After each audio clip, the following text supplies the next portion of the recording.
सध्या सर्वत्र स्थानिक स्वराज्य संस्था यातील काही ग्रामपंचायत पोटनिवडणुका, पंचायत समिती, जिल्हा परिषद, नगरपंचायत निवडणुका कार्यक्रम जाहीर झाला असून 21 डिसेंबरला मतदान होणार आहे। पक्षानं उमेदवारी नाकारल्यानं नाराज होऊन अनेक राजकीय नेत्यांनी राजीनामा सत्र सुरू केल्यानं राजकीय पक्षात खळबळ माजली आहे। एकंदरीतच जनसेवेचा ध्यास घेतला असणारे जनसामान्यांच्या समस्या सोडवण्याऐवजी स्वतःच्या राजकीय भल्यासाठीच कार्य करीत असल्याच्या चर्चा जनमानसात उमटल्या आहेत। निवडणुकीच्या तोंडावर भाजप आणि काँग्रेस पक्षाला भगदाड पडल्याचं दिसतंय। महाराष्ट्र प्रदेश महिला काँग्रेस महासचिव शीला पटले यांनी आपल्या पदाचा आणि काँग्रेस पक्षाच्या प्राथमिक सदस्यत्वाचा राजीनामा दिला।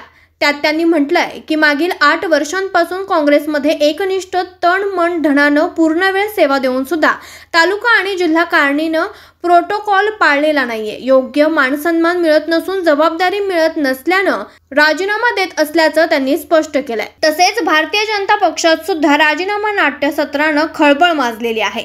भारतीय पक्षाचे तसेच कोऑपरेटिव्ह बँक संचालक केवळराम पुस्तोडे, व्यापारी संघटनेचे नवल किशोर चांडक, अर्जुनी मोर तालुका किसान आघाडी सचिव सतीश कोसरकर, गोंदिया जिल्हा भाजप युवा मोर्चाचे उपाध्यक्ष होमराज पुस्तोडे यांनी सामूहिक राजीनामा देत भाजपा प्रदेश सदस्य रचना गहाणे यांच्या मनमानी कारभारामुळे आणि त्रासामुळे तसेच कोणत्याही पक्षात विश्वासात न घेता निर्णय घेत असल्यानं राजीनामा देत असल्याचं नमूद केलंय। नवेगाव बांध जिल्हा परिषद उमेदवारीसाठी रस्सीखेच होती। ही जागा सर्वसाधारण महिलेसाठी राखीव आहे। भाजपाचे माजी आमदार स्वर्गीय दयाराम कापगते यांच्या पत्नीनं उमेदवारी मागितली होती।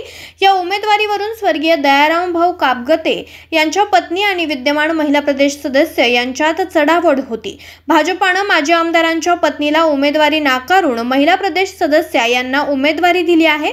विशेष म्हणजे भाजपाच्या एका महिला उमेदवारानं माजी मंत्र्यांच्या हातून एबी फॉर्म हिसकावून घेतल्याच्या चर्चा अर्जुनी मोर तालुक्यात सर्वत्र पसरलेल्या आहेत। एकंदरीतच उमेदवारीसाठी पक्षनिष्ठा चुलीत गेल्याच्या चर्चा मतदारांत सुरू आहे।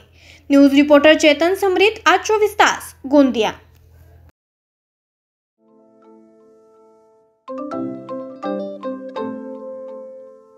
नवनवीन आणि ताज्या घडामोडींसाठी आज 24 तास सबस्क्राईब करा।